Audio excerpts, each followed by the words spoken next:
नमस्कार, मी रोहिणी रानडे. अकाउंटिंग आणि बरंच काही आपल्या YouTube चॅनलमध्ये तुम्हा सर्व व्यावसायिक बंधू भगिनींचं अगदी सहर्ष स्वागत आहे. आज या अकाउंटिंग सिस्टीम मधला दुसरा पार्ट मी तुम्हाला सांगणार आहे, जो आहे फायलिंग. फायलिंग म्हणजे गमतीने जर म्हणलात तर शब्द लहान पण महत्व महान आहे. जर एखादा डॉक्युमेंट नीट फाईल केलं गेलं नाही किंवा चुकीच्या ठिकाणी फाईल केलं गेलं आणि जेव्हा कामाच्या वेळेला नेमकं ते हवं असतं तेव्हा ते आपल्याला सापडत नाही आणि काम अडतं, असं जर व्हायला नको असेल तर आपलं डॉक्युमेंटेशनचं फायलिंग अगदी नीट आणि व्यवस्थित पाहिजे. त्याकरता हा आजचा एपिसोड मी तुमच्यासमोर घेऊन आली आहे.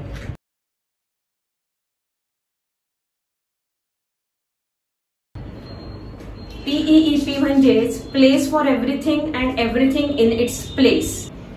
जागा तयार करायची म्हणजे काय करायचं, तर आधी फाईल्सची प्रिपरेशन करून घ्यायची आहे. वर्षभरामध्ये अशा कोणत्या कोणत्या फाईल्स आपल्याला तयार करायला लागतील त्याची यादी बनवून त्याप्रमाणे आधी फाईल्सची प्रिपरेशन करून घ्यायची आणि नंतर जेव्हा आपल्याला ते डॉक्युमेंट फायलिंग करायचं असेल तेव्हा अप्रोप्रिएट त्याच फाईलला ते डॉक्युमेंट फाईल केलं गेलं पाहिजे.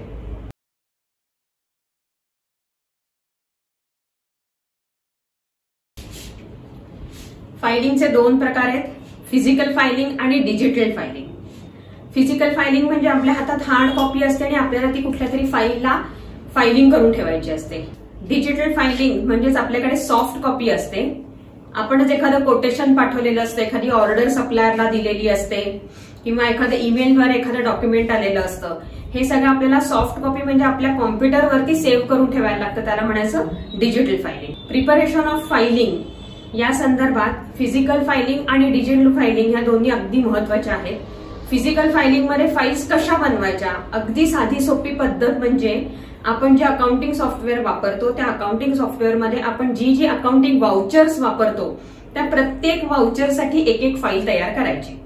For example purchases, sales, debit note, credit note ह्या सगळ्यांसाठी प्रत्येकी एक एक फाईल तयार केली गेली पाहिजे. त्या व्यतिरिक्त तुम्हाला जर कुठल्या फाईल्स बनवायच्या असतील तर त्या आपण अदर्स म्हणून बनवू शकतो. जसं की बँक स्टेटमेंट असतं, परचेस ऑर्डरची हार्ड कॉपी असते, डिलिव्हरी चलन्स येतात, त्या सगळ्या आपल्याला फाईल करून ठेवायला लागतात. त्या तुम्ही इतर नॉन मॉनिटरी फाईल्स म्हणून बनवू शकता. ही झाली तुमची फिजिकल फायलिंगची प्रिपरेशन. डिजिटल फायलिंगची प्रिपरेशन करायची म्हणजे काय करायचं, तर सगळ्यात पहिलं काम असं करायचंय, जेव्हा आपलं नवीन वर्ष सुरू होतं त्यावेळेला एक नवीन फोल्डर तुम्हाला तयार करायचा आहे जो चालू वर्षासाठीचा असेल. सो तुमच्या कंपनीचं नाव आणि त्याच्यापुढे फायनान्शियल इयर अशा पद्धतीने तुम्ही एक नवीन फोल्डर तयार करायचा आहे. त्या फोल्डरच्या अगेन्स्ट तुम्ही सब फोल्डर्स बनवू शकता. जसं की फायनान्ससाठी तुम्ही जर बनवलं तर सगळे टॅक्सेस आहेत, GST, income tax, PF, ESI, profession tax, सॅलरीचं वर्किंग, ह्या सगळ्या फायनान्सशी रिलेटेड ज्या गोष्टी आहेत, बँक स्टेटमेंट्स, हे सगळे सब फोल्डर्स तुम्ही तुमच्या कंपनीचं जे नवीन वर्षाचं फोल्डर तयार केलेलं आहे त्याच्या अंडर करून घेऊ शकता. सो ही झाली तुमची बेसिक प्रिपरेशन म्हणजे क्रिएटिंग ऑफ फोल्डर्स किंवा क्रिएटिंग ऑफ फाईल्स.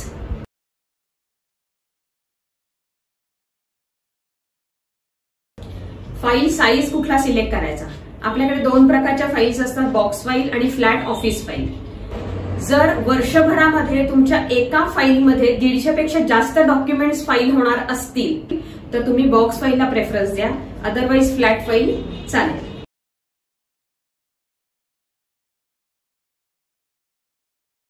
फाईल्सचं लेबलिंग करायला पाहिजे.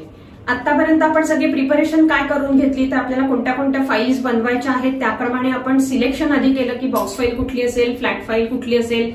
त्याप्रमाणे आपण एक लिस्ट बनवून घेतली की कोणत्या कोणत्या बॉक्स फाईल्स आपल्याला वर्षभरात बनवायच्या आहेत, कोणत्या कोणत्या फ्लॅट फाईल्स बनवायच्या आहेत. आता या सगळ्या फाईल्सचं लेबलिंग आपण आधी करून घ्यायचंय. लेबलिंग मध्ये आपण त्यांना नेमिंग पण करणार आहोत आणि नंबरिंग पण करणार आहोत. ही गोष्ट फार महत्वाची आहे, नंबरिंग करणं. सो फॉर्मॅट कसा असेल लेबलिंगचा, तर सगळ्यात पहिल्याने तुमच्या कंपनीचं नाव, त्यानंतर फाईलचं नाव येईल, मग येईल इयर, इयरच्या खाली तुमचा पिरियड, कुठल्या पिरियडसाठी तुम्ही ती फाईल आता वापरताय, त्या फाईलचा व्हॉल्यूम 1, 2, 3, 4 असे वेगवेगळे व्हॉल्यूम्स असू शकतात आणि फाईल नंबर. हा जो फॉर्मॅट आहे हाच सेम फॉर्मॅट तुम्ही बॉक्स फाईलला पण वापरू शकता आणि फ्लॅट फाईलला सुद्धा वापरू शकता.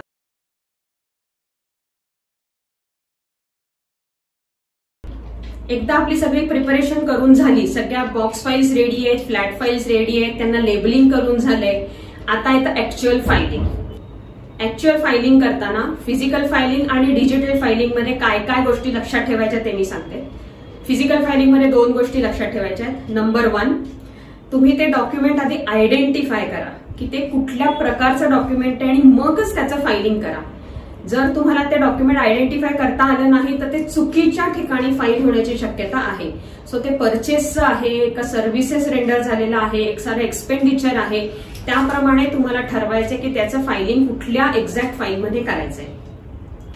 दुसरी महत्वाची गोष्ट फिजिकल फायलिंग मध्ये, फायलिंग करताना नेहमी डॉक्युमेंटच्या डेटला फायलिंग करायचं. डॉक्युमेंट डेटला फायलिंग केल्याचे फायदे असे आहेत, ज्या वेळेला आपण नंतर पुन्हा कधीतरी ते डॉक्युमेंट शोधायला जातो त्यावेळेला आपल्या फाईलमध्ये सगळ्यात जुनं डॉक्युमेंट खाली असतं आणि डेट वाईज सगळ्यात लेटेस्ट डॉक्युमेंट वरती असतं.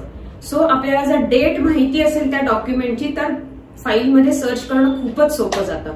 सो फायलिंग करताना नेहमी डॉक्युमेंट डेटला फायलिंग करा. डिजिटल फायलिंग करताना 2 गोष्टी लक्षात ठेवायच्या आहेत. सगळ्यात पहिली गोष्ट म्हणजे जे कुठली सॉफ्ट कॉपी तुम्हाला सेव्ह करायची आहे त्याच्यासाठीचा अप्रोप्रिएट फोल्डर तुम्ही आधी सिलेक्ट करा. म्हणजेच उदाहरणार्थ जर तुम्हाला एखादं जीएसटीचं डॉक्युमेंट तुम्ही डाउनलोड केलेलं असेल तर पहिला फोल्डर तुम्ही केला तुमच्या कंपनीचा नावाचा आणि करंट इयरचा. त्याच्या अंडर तुम्ही फायनान्स नावाचा फोल्डर केला होता, त्याच्या अंडर तुम्ही जीएसटी नावाचा फोल्डर केला होता. सो जीएसटीचं जे डॉक्युमेंट तुम्ही डाउनलोड केलेलं आहे ते नुसतंच जीएसटीच्या फोल्डरमध्ये सेव्ह न करता त्याच्या अंडर ते जर 2B असेल तर अजून एक सब फोल्डर 2Bचा करा. 3Bचा डाउनलोड केलं असेल तर 3B नावाचा एक सब फोल्डर करा आणि त्या फोल्डरमध्ये जाऊन ते डॉक्युमेंट सेव्ह करा. दुसरी महत्वाची गोष्ट लक्षात ठेवायची म्हणजे एकदा आपण ते डॉक्युमेंट सेव्ह केल्यानंतर तुमच्या सोयीने तुम्ही ते रिनेम करा.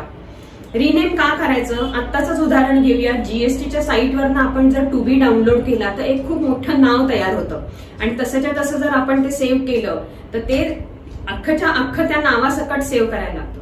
तर तो कुठल्या महिन्याचा आहे हे पटकन आपल्या लक्षात येत नाही. त्याकरता 2Bच्या फोल्डरमध्ये तुम्ही जर एप्रिल महिन्यासाठी केलं असेल तर आधी 1 आकडा टाका, कारण हा वर्षाचा पहिला महिना आहे. 1च्या पुढे कुठल्या प्रकारचं डॉक्युमेंट आहे तर 2B, त्याच्या पुढे जाऊन तुम्ही तो महिना लिहून टाकता.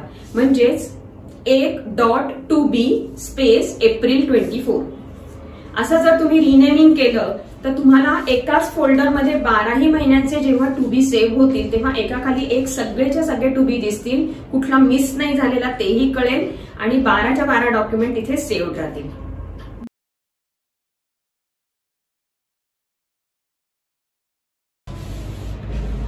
हा प्रश्न इतका महत्वाचा आणि कायम विचारला जाणार आहे की आपलं फायनान्शियल रेकॉर्ड किती वर्ष आपल्याला प्रिझर्व्ह करायचं आहे. इन्कम टॅक्सच्या नियमाप्रमाणे कुठलंही फायनान्शियल अकाउंटिंग रेकॉर्ड हे 6 years from the end of the assessment year अशी प्रिझर्व्ह करायला लागतात. हे शब्द लक्षात घ्या. 6 years from the end of assessment year म्हणजे थोडक्यात काय, आपलं previous year plus assessment year plus 6 years म्हणजे इन ऑल 8 इयर्स होतात. सो आपल्याला 8 वर्ष ही प्रिझर्व्ह करायची आहेत. आता ही 6 वर्ष म्हणजे टोटल 8 वर्ष संपल्यानंतर काय करायचं तर हे तुम्ही जाळून टाकू शकता, कागद फाडून टाकू शकता, पेपर क्रशरमध्ये घालू शकता, काही करू शकता. फक्त ते रद्दीत विकू नका, कारण तुमचे ओरिजिनल इम्पॉर्टंट डॉक्युमेंट्स असतात. सो रद्दीमध्ये विकले तर त्याचा काहीतरी वापर केला जाईल. सो शक्यतो ती क्रश करा किंवा जाळून टाकलेली बरी. आता या गोष्टीला अपवाद असा आहे की जर कुठल्याही टॅक्स डिपार्टमेंटकडनं तुमची एखादी केस चालू असेल कुठल्या पर्टिक्युलर फायनान्शियल इयरची तर त्याची रेकॉर्ड मात्र तुम्हाला कायमस्वरूपी प्रिझर्व्ह करायला लागतात जोपर्यंत ती केस तुमची संपत नाहीये. सो जर केस चालू असेल तर केस संपत नाही तोपर्यंत तुम्हाला ते रेकॉर्ड प्रिझर्व्ह करायचे. जर कुठलीही केस चालू नसेल तर मी आता सांगितलं त्या पद्धतीने previous year plus assessment year plus 6 years हे झाल्यानंतर तुम्ही ते रेकॉर्ड तुमचं संपूर्णपणे जाळून टाकलं, क्रश केलं तरी सुद्धा चालणार आहे.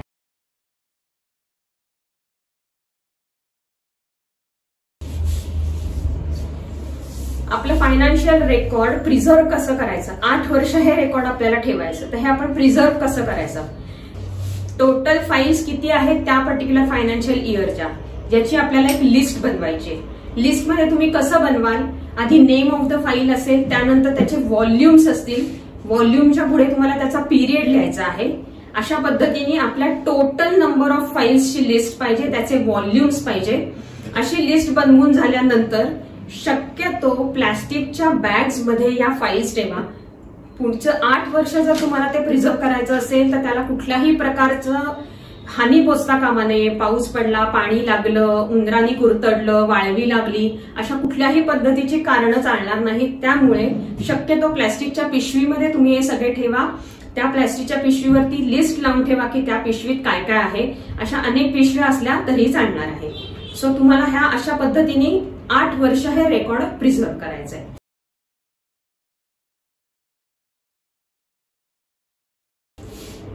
फायलिंग करताना टाळायच्या चुका.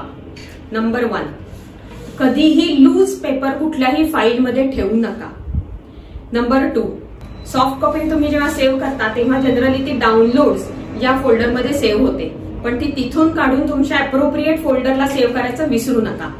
तिसरी गोष्ट, कधीही डेस्कटॉप वरती कुठलीही फाईल सेव्ह करू नका. टेम्पररी असली तरी सुद्धा त्या अप्रोप्रिएट फोल्डरमध्ये जाऊनच ती सेव्ह करा, नाहीतर डेस्कटॉप वरती भरपूर फाईल्स तयार होतात आणि नंतर त्या कुठल्या फाईल्स महत्वाच्या आहेत कुठल्या नाहीयेत हे लक्षात राहत नाही.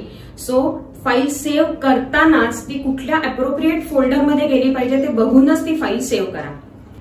4th पॉइंट, फायलिंग करताना नेहमी डॉक्युमेंट डेटला फायलिंग करायचं आहे, जेणेकरून तुम्हाला ते डॉक्युमेंट नंतर शोधायला खूप सोपं जाणार आहे. फायलिंग संदर्भातला हा व्हिडिओ तुम्हाला कसा वाटला मला नक्की सांगा. याच सिरीज मधला पार्ट 1 ड्यू डेट कॅलेंडर याची सुद्धा लिंक मी डिस्क्रिप्शन बॉक्समध्ये देतेय. दोन्ही व्हिडिओ तुम्हाला नक्की उपयोगी ठरणार आहेत, ते नक्की वापरा आणि मला कमेंटमध्ये सांगा तुम्हाला हे व्हिडिओ कसे वाटले. असे अजून कुठले व्हिडिओ तुम्हाला माझ्याकडून हवे आहेत ते देखील मला सांगा. हा व्हिडिओ शेवटपर्यंत बघितल्याबद्दल धन्यवाद. Thank you so much.